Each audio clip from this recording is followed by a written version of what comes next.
بسم اللہ الرحمن الرحیم۔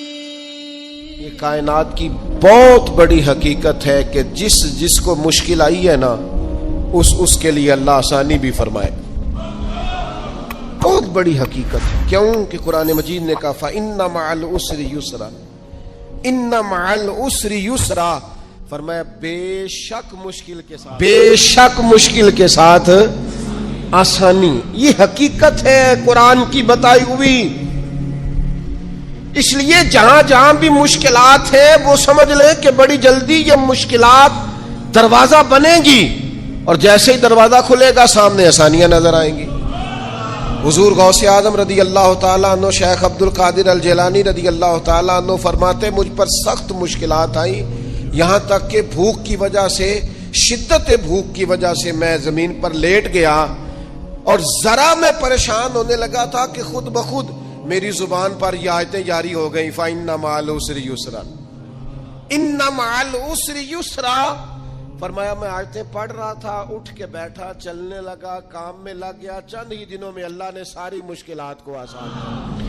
یہ حقیقت ہے، اس حقیقت کو کبھی جھٹلانا، گھٹن جتنی زیادہ ہو ہوا پھر اتنی، مسلمانوں نہ گھبراؤ، خدا کی شان باقی ہے، ابھی اسلام زندہ ہے، ابھی قرآن باقی ہے۔ یہ جتنی مشکلات ہیں یہ اپنے پہلو میں آسانیاں لے کے آیا کرتی۔ میں کسی زمانے میں بڑی سخت تکلیف کا شکار تھا، تو میری والدہ بڑے دبے لفظوں میں کبھی کبھی ماتھا چوم کہتی پتر اللہ نے اتنا دینا ہے سانبے ہی نہیں جانا۔ تو وہ چلے سادے لوگوں کا جملہ ہے، اور اس جملے کے اندر ابھی بھی اتنے معاملات ہیں یہ کنٹرول کے، انتظامات کے، میں واقعی نہیں سنبھال سکتا۔ وہ کئی سارے لوگ ملیں تو تب سنبھالے جاتے ہیں۔ بھائی ہر مشکل اپنے دامن میں آسانی رکھتی ہے، ڈسٹرب نہ ہو، مینٹلی طور پر پریشان نہ ہو۔ جیسے ہی مشکل آئے قرآن کا یہ فیصلہ ہے کہ وہ اپنے ساتھ آسانی لے کے آئے گی۔ اور ایک اور حقیقت بھی اچھی طرح سمجھ لیں، رزق بندے کو تلاش کرتا ہے۔ آپ کو گھر سے نکلنا ہے، کوشش کرنی ہے، محنت کرنی ہے، لیکن جو جائز نہیں اس کی طرف ہاتھ نہیں بڑھانا، اس لیے کہ جو آپ کا ہے وہ تو آپ کو ڈھونڈ رہا ہے۔ بس آپ نے کوئی کاروبار شروع کیا نہیں، تھوڑی سی محنت کی نہیں، تو وہ جو آپ کا رزق ہے نا وہ آپ کو تلاش کر رہا ہے، وہ ڈھونڈ رہا ہے، وہ آپ تک پہنچ جائے گا۔ یہ اتنی بڑی، وہ بہت سارے دوست آ کے کہتے مجھے کسی نے کہا تجھے بندش کر دیا، تو پہلے بھی کہہ چکا ہوں یہ ہو سکتا صحیح ہے اللہ نے بھیجا تھا آپ کی طرف اور رستے میں کسی بندے نے روک دیا، یہ کیسے ہو سکتا ہے؟ اتنی کمزور بات کیسے کر سکتا؟ اللہ نے بھیجا تھا بندے نے بندش کرا دی، یہ کیسے ہو سکتا ہے؟ کوئی بات کو سمجھیں، بھیجنے والا مالک ہے۔ سنیں رسول اللہ صلی اللہ علیہ وسلم کا اتنا قیمتی فرمان، غربت کے ہاتھوں پریشان ہونے والے اور یہ کہنے والے کہ کئی کاروبار شروع کیے ہیں میرا چلتا نہیں، جو قدم آگے رکھتا ہوں پیچھے جاتا ہے، وہ یہ اس حدیث کو ذرا سنیں اور اپنے ذہن سے ان ساری آزمائشوں کو نکالیں۔ اللہ کے پیارے رسول علیہ السلام نے فرمایا رزق بندے کو اسی طرح تلاش کرتا ہے جیسے موت بندے کو تلاش کرتی ہے۔ یہ جہاں بھی ہو، جس مقام پہ بھی ہو، جب وقت آتا ہے تو موت پہنچ جاتی ہے نا، تو جب خدا کا ارادہ کرم ہوتا ہے تو رزق بھی پہنچ جاتا ہے۔ آپ محنت جاری رکھیں، کاروبار کرتے رہیں، جد و جہد کرتے رہیں، جو آپ کا ہے وہ آپ تک پہنچ جائے گا۔ اپنی زندگی میں حقیقت پسند بنے، یہ ایسے ہی دوسروں کے پیسوں پر موج کرنے کا ارادہ ترک کر دیں، کسی اور کے گھر جا کے پیٹ بھرنے کا خیال اپنے دل سے نکال دیں، حقیقت پسند بنے، جو آپ کا ہے وہ انشاءاللہ۔ حضرت مولا علی شیر خدا رضی اللہ تعالیٰ عنہ نے نا ایک انار اللہ کے بارگاہ میں کسی غریب کو دیا انار، تو آپ فرماتے تھے مجھے اس کے بدلے 10 آئیں گے، چونکہ قرآن کہتا ہے ایک کے بدلے 10۔ تو دروازے پہ ایک شخص آئے دینے کے لیے، وہ دیا آپ نے، تو ایک شخص صاحب انار لے کے آئے، تو انہوں نے مولا علی شیر خدا کو 10 دیے۔ آپ فرمانے لگے یہ نہیں ہمارے، کہنے لگا آپ کے ہیں؟ فرمایا ہمارے نہیں۔ کہا آپ کے ہیں؟ یہ ذرا یقین کا حسن دیکھیے۔ فرمایا ہمارے نہیں۔ کہا جناب آپ کی ہیں؟ فرمایا نہیں، ہمارے تو آنے تھے 11، چونکہ ایک کے بدلے میں اللہ نے 10 دینے تھے، ایک ہمارے والا اور 10 اللہ کی طرف سے انعام آنے والا. اس شخص نے جیب میں ہاتھ ڈالا, کہنے لگے اے شیر خدا, آپ کے یقین کامل پہ بھی قربان جاؤں, میں 11 ہی لایا تھا, بس دیکھ رہا تھا شیر خدا کیا فرماتے ہیں. آپ کا یقین, آپ کا اللہ کی ذات پر بھروسہ, کیا خوبصورت انداز ہے. محنت تو کی ہے کسی کے گھر میں, مزدوری تو کی ہے کسی کے ہاں, نوکری تو کی ہے کسی کے ہاں, لیکن وہ کی کسی بندے کے ہاں ہے. رزق بارہ اللہ عطا کرے. میرا خیال ہے اگر یہ ذہن بن جائے تو یہ جو ہم روز شکوے کرتے ہیں نا, فلانا ظالم ہو گیا, فلانا جابر ہو گیا, فلانا فاسق ہو گیا, اگر کوئی ہے تو ظاہر ہے وہ اپنے جرم کی سزا پائے گا, لیکن ہم اس آزمائش سے بھی باہر آ جائیں. زندگی حقیقت پسندوں والی گزاریں. خیالات کی دنیا, خوابوں کی دنیا, لوگوں پر بھروسہ, بندوں سے امیدیں, مخلوق خدا پر توجہ, اتنے مل جائیں گے, اتنے آ جائیں گے, فلانا اتنی مہربانی کر دے گا. ان ساری جو ہماری حقیقت پسندی سے دوری ہے, اس ساری چیز, یہ ساری خوابوں کی دنیا ہے. آپ حقیقت کی دنیا میں آئیں, زمین پر آئیں.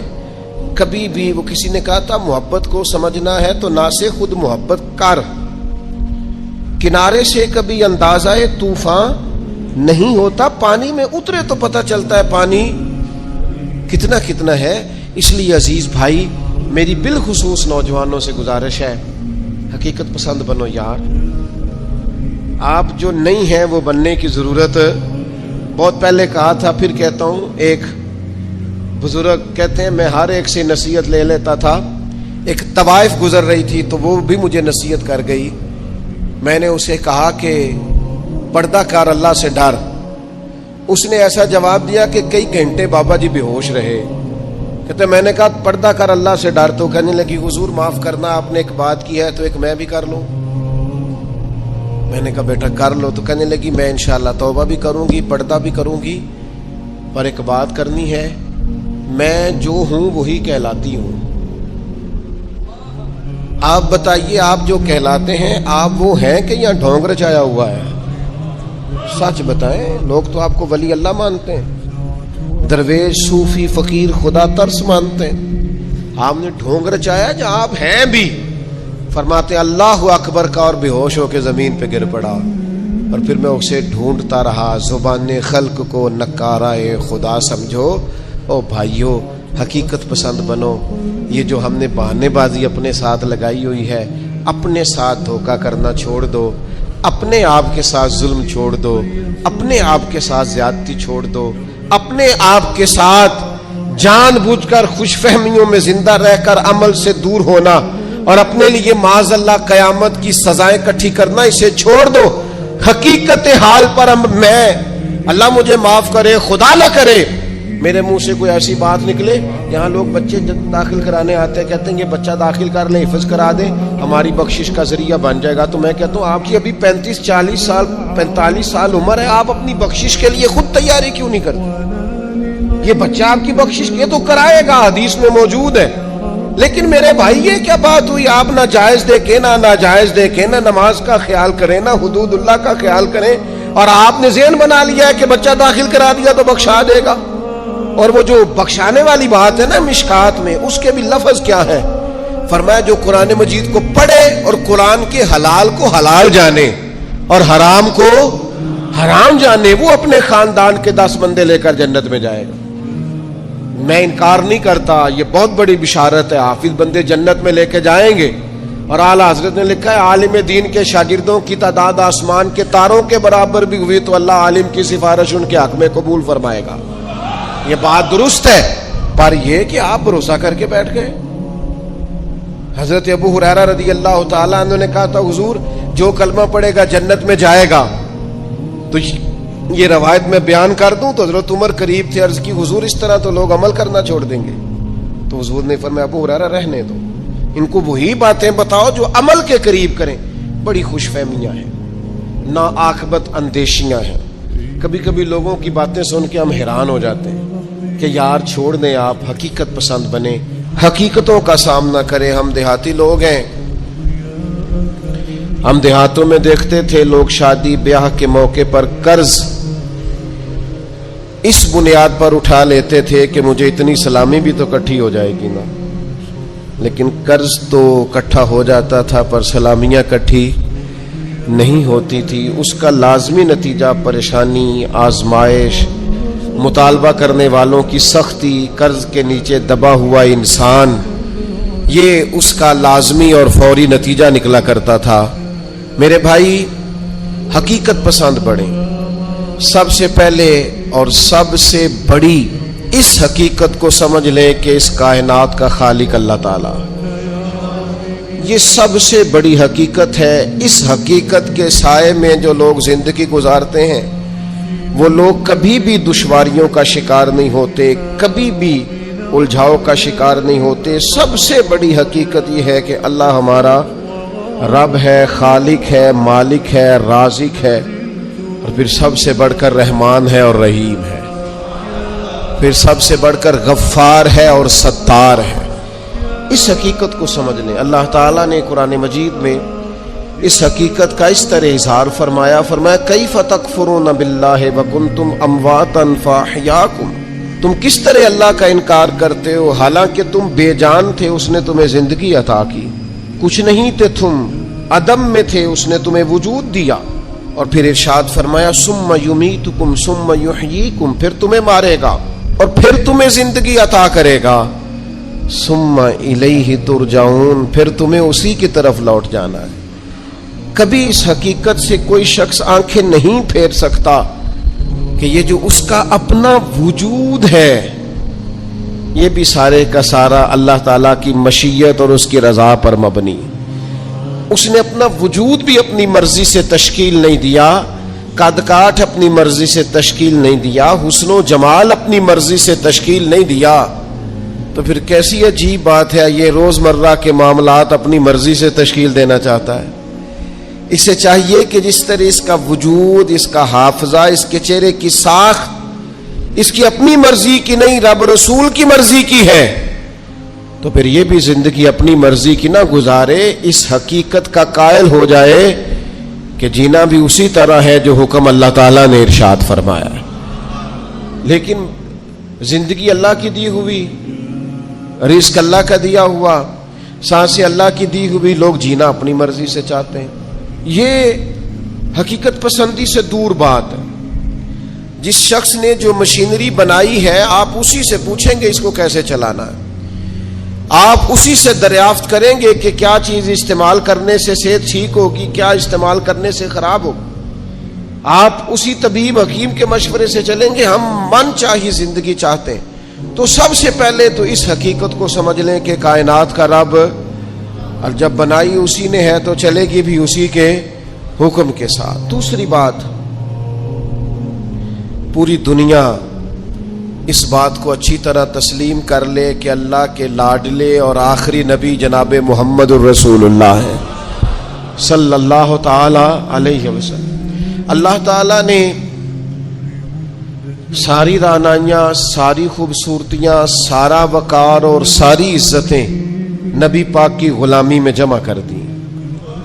اب کوئی شخص اگر یہ چاہے گا کہ میں حضور سے ہٹ کر کہیں سے عزت اویل کر لوں، نبی پاک علیہ السلام کی پیروی سے ہٹ کر کہیں سے میں کوئی خیر کٹھی کر لوں، تو یہ حقیقت پسندی سے دوری ہے، ہو نہیں سکتا۔ وَمَن يُطِعِ اللَّهَ وَرَسُولَهُ فَقَدْ فَازَ فَوْزًا عَظِيمًا۔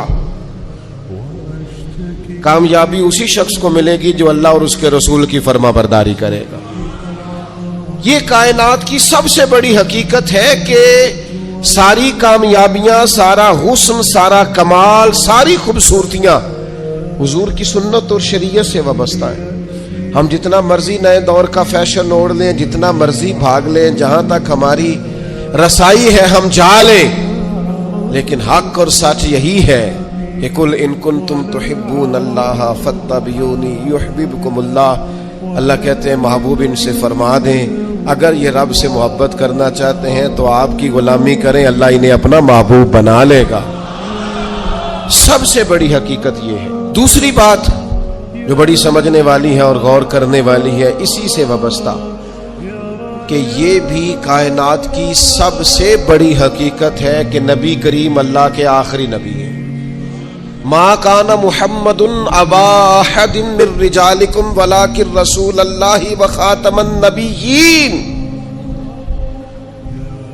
محمد صلی اللہ تعالی علیہ وسلم مردوں میں سے کسی کے باپ نہیں ہیں لیکن اللہ کے رسول ہیں اور نبیوں میں سب سے آخری ہیں. سورج اپنی جگہ چھوڑ سکتا ہے, چاند اپنی جگہ بدل سکتا ہے, ستارے زمین پر آ سکتے ہیں, اس زمین کا سارا نظام بدل سکتا ہے, پر رسول پاک کے بعد کوئی نبی نہیں آ سکتا.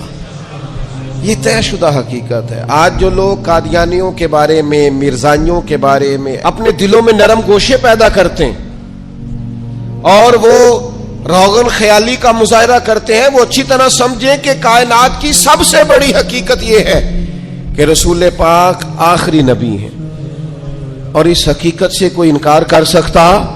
یہ طے شدہ حقیقتیں. اب حقیقتوں کو کوئی شخص بدلے گا, وہ اپنی عقل کو گمراہی کے رستے پر ڈالے گا. یہ حقیقت طے ہے اور قیامت تک طے ہے.